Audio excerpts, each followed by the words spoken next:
Guys, nandito kami ngayon sa Bunbury, Australia.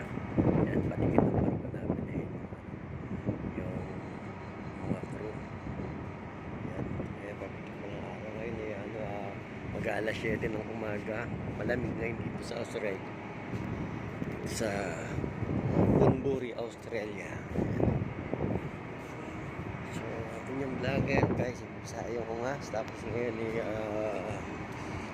August 27, 2023 umaga ngayon.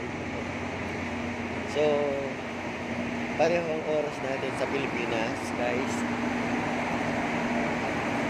Ito yung open sinay sa kabila. Yan, malamig dito sa Bunbury.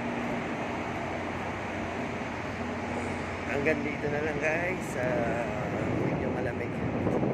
Papasok ako malamig lagi, Bisaya.